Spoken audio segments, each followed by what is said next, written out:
What's the story, Morning Glory? What is the word, Hummingbird? Thank you so much for clicking on my channel and for joining me for this review of Love and Marriage DC Season 2, Episode 1, Changing of the Guard. I was kind of hesitant about watching Season 2 of Love and Marriage DC because I didn't think that I was going to like the show without Monique Samuels. Now, I'm not saying that Monique did a whole hell of a lot for the show last season. The majority of her scenes were her bickering and going back and forth with her husband. She really wasn't like a major part of the drama that was going on with the ladies. Her drama was centered around her marriage. But still, I felt like, I think the show's going to need the Samuels. But when I got done watching episode 1, I was like, Monique, who? We don't need the Samuels. This show's going to be just fine without them because Irena and Ashley, they have a lot going on. So they have a lot going on that's going to keep it interesting. And they have such big personalities, especially Ashley. Yeah, we're going to be fine without Monique Samuel. So the episode starts off with DJ Quick at work at the radio station. And his coworker drops this bomb on him that the word on the curb is that Monique and Chris have separated.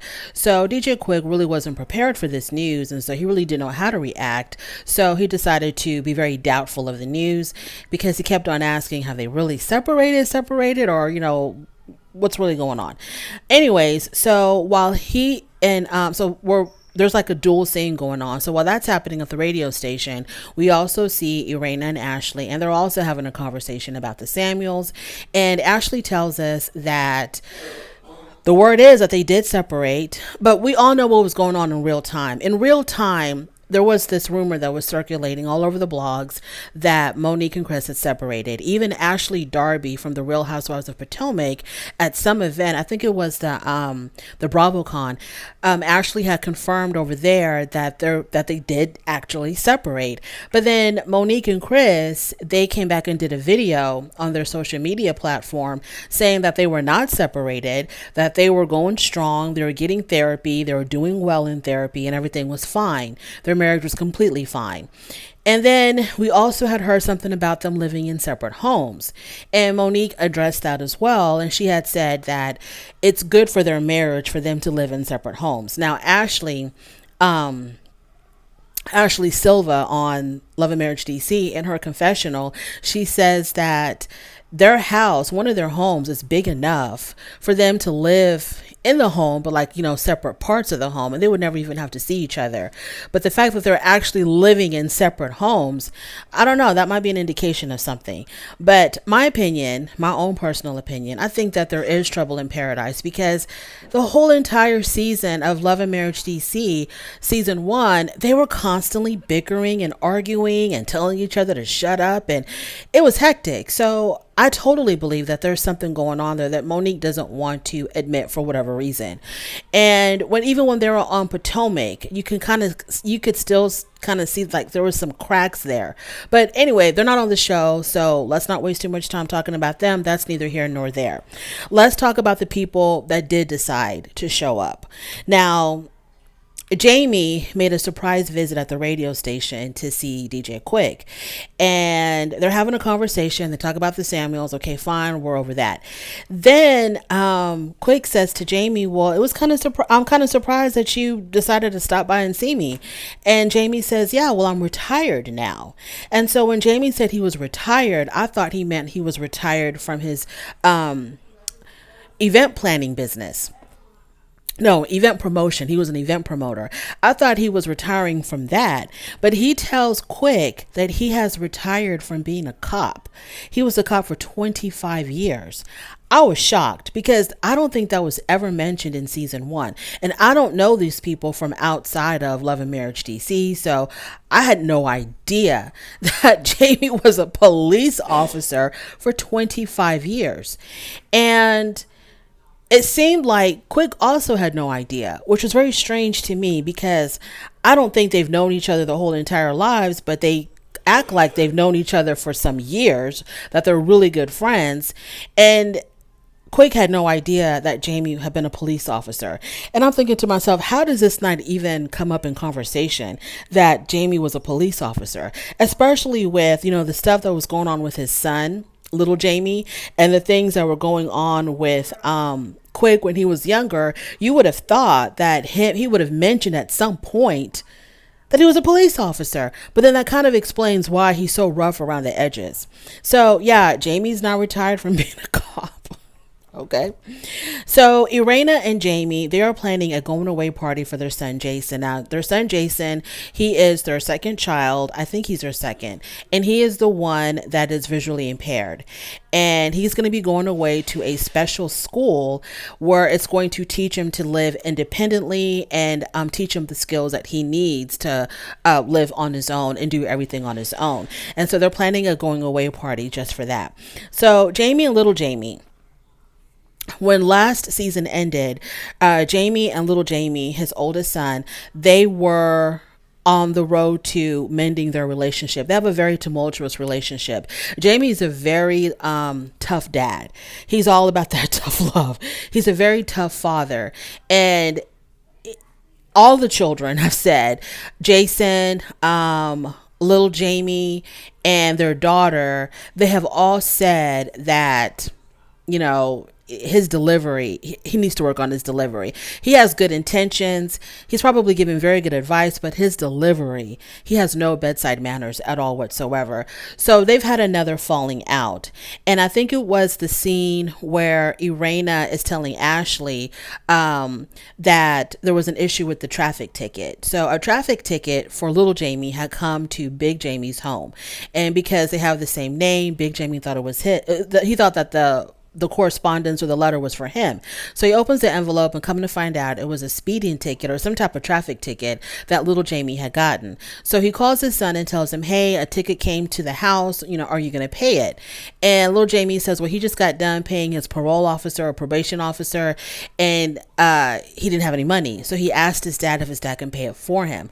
And his dad was like, you know, you need to pay this yourself. This is not my traffic ticket, my traffic ticket. So because Big Jamie refused to pay the ticket, that's what led to their current falling out. Little Jamie had said a whole bunch of stuff, such as, you know, this is the reason why I'm always at my girlfriend's house, because she's the only one holding me down. She's the only one that's been there for me. So of course that rubbed his parents the wrong way, because they're like, excuse us, we've raised you beyond what our obligation was. We're supposed to raise until you're 18, but you're almost 30 years old and we're still raising you and we're still helping you out with whatever you need, so on and so forth. So Big Jamie sees his son as being irresponsible, being spoiled, and little Jamie is like, hey, I don't ask for much. Can you just help me out this one time? I'm kind of sort of on little Jamie's side. I mean, the ticket was on like $100 and something bucks. And you can just tell your son, hey, I'm gonna do it this time, but next time please drive more carefully. So this won't be an issue at all. And if you do want to go break traffic laws, the next time you're on your own, kid. But yeah, I'm gonna go ahead and help you out this one time because you got done taking care of your other financial responsibilities. And, you know, just help your kid out. Anyways, so where am I here?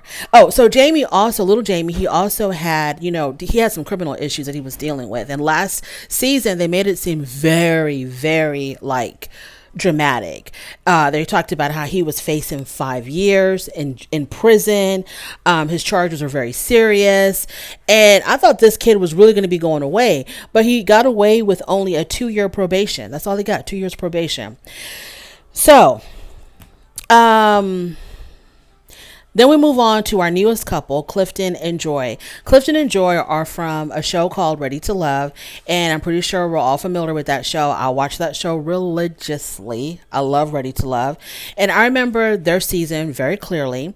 I don't remember what the other lady's name was because Clifton was he had 2 women pursuing him. Well, he had more than 2, but he had 2 main women pursuing him pretty heavily. Joy was one of them, and I forgot the name of the other lady.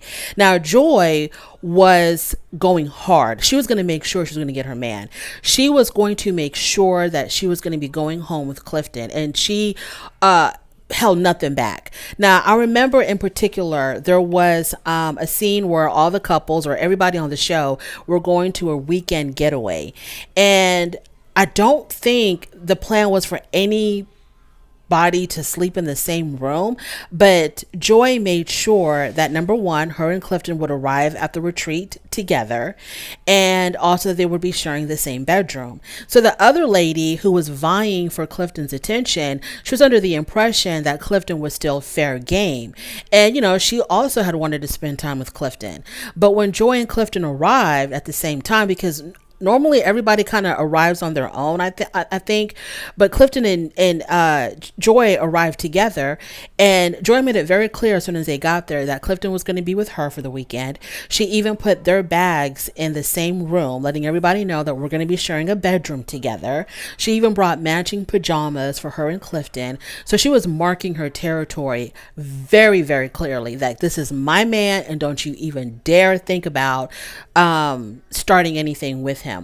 And I always got the impression that one of the things that she did to secure her deal with Clifton was obviously off camera, because the people on the show, they also still continue living their regular lives. They continue going to work.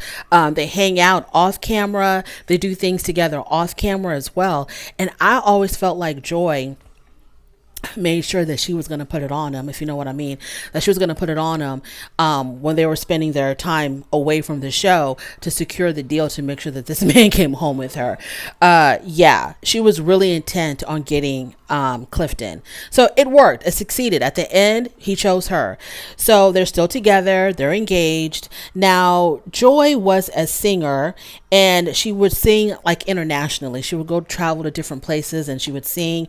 But now she's given that up so she can start her life with Clifton. And so she's going to be staying with Clifton, moving in with him in his home. And I think they have either purchased or rented a home that they're going to be moving in together. Something that's just, something that's going to be for them. So Clifton himself is an entrepreneur, and he talked about how he had created a beard oil, and I don't know, I guess it's doing well. But this is a perfect opportunity for him to promote his beard oil. And I hope that we're going to be seeing or hearing a lot about it, because this is a great opportunity for the promotion of his product. So Clifton has 2 children. He's got 2 boys, 18 and 4, and from 2 different women. And Joy has a very strong personality.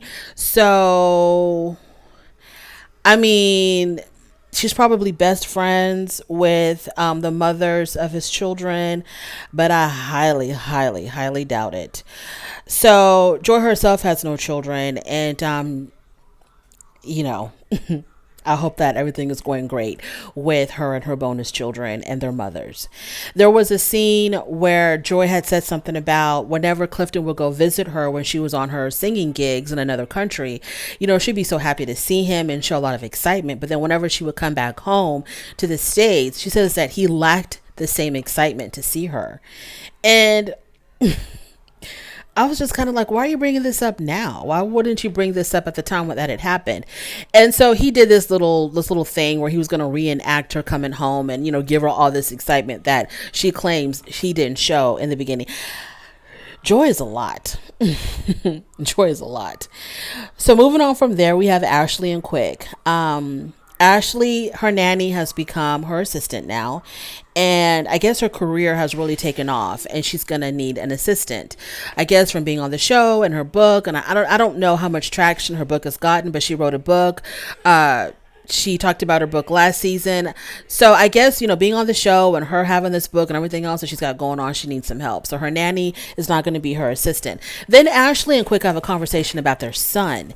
So they have a son who's about 14 years old. He just started high school, and Ashley gets up extra early in the morning to make sure that he gets up and gets ready for school. And Quick was trying to tell her, you're gonna have to let him be a man. You can't coddle him and baby him his whole entire life, because he's worried that his son is going to end up like little Jamie, because Quick believes that little Jamie, the reason why he's struggling with independence and responsibility is because his parents coddle him. His parents spoil him. And he doesn't want his child to end up like that. So, and Ashley even brings this up. The reason why you're so bothered about me waking our son up to go to school is because you're so worried that he's going to end up like little Jamie. He's going to be very spoiled, very entitled, and end up getting in a whole lot of trouble. I'm all for the kids, and I don't see nothing wrong with her If she wants to wake her, if she wants to get up a little bit early and make sure her son gets up, there's nothing wrong with that. Anywho, but she also says, Quick is always gone anyway, so I'm the one that has to say so and how these kids are raised. Moving on to Jason's party. So it's time for Jason's party. And everybody's wondering if little Jamie's going to show up and if the Samuels are going to show up. So there's a scene where the group gets together and Joy is telling everybody that she has a gig, a speaking engagement coming up. I think something to do with one of Monique's charities or events or something. And Joy was asked to come and talk to single mothers about being ready to love. The whole little play on words because she came from the show Ready to Love. So, well, Ashley didn't like that. Ashley was like, but you're not a single mom or mom of any kind. So why would they ask you to come speak to single mothers about being ready to love? And Joy, in a nutshell, was like, girl, I don't know. They're paying me, so I'm going to go do it. I'm going to go do it really well. Okay. Look, it's a job. Relax. And so Ashley's like, well, I wouldn't give a speech in front of single mothers because I've never been a single mother. So I wouldn't get up and give a speech about what it's like to be a single mom. And Irena, she's watching all of this and she's noticing that even Clifton is getting kind of uncomfortable with this conversation. And Irena says in her confession, like, what was the big deal? Why was Ashley making such a big deal about this? Well, Ashley, if you can recall from last season, she had a real problem with Winter, who's going to be making an appearance a little bit later. She had a problem with Winter because Winter was a therapist. She was not a therapist. Winter was a relationship coach. And because her own relationships were in the toilet, she's divorced. Her current marriage was on the outs. She was separated from her current husband. They were having major problems. And so Ashley made a really big deal about how can you counsel other couples when you yourself are not in a healthy relationship.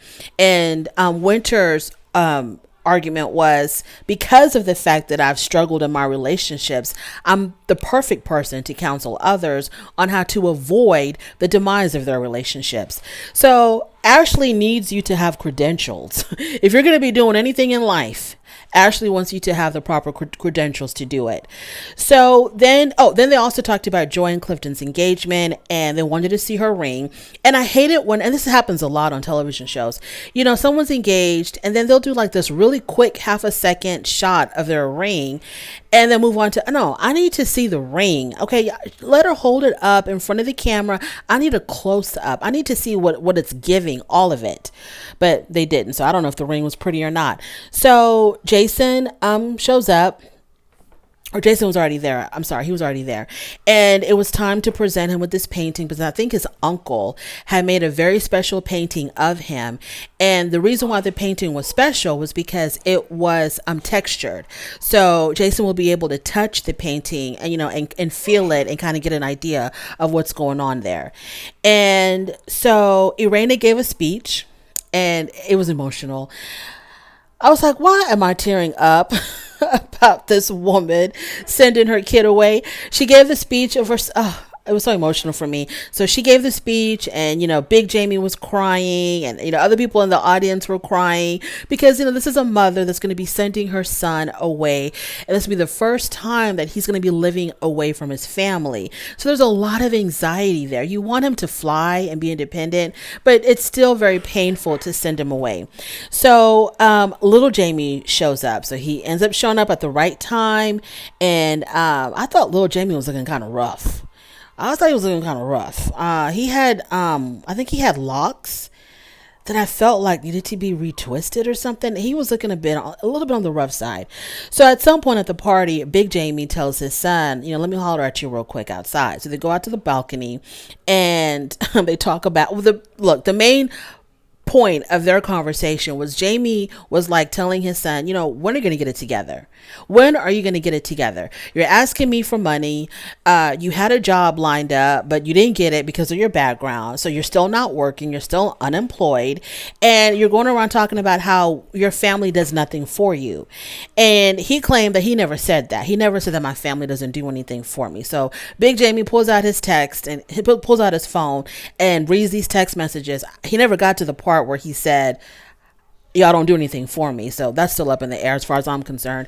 So they're going back and forth and they're arguing because little Jamie's like, hey, I am doing the best I can. I think I'm doing a damn good job at it. I might need help here and there, now and then. So like, if you can't help me, fine. But damn, don't make me feel like I'm absolutely worthless and useless because I'm struggling a little bit, in some parts of my life. I needed help for the traffic ticket. You didn't want to help me, fine. But I guess he feels like he doesn't get credit for the things that he is accomplishing. His father constantly harps on the things that he isn't doing.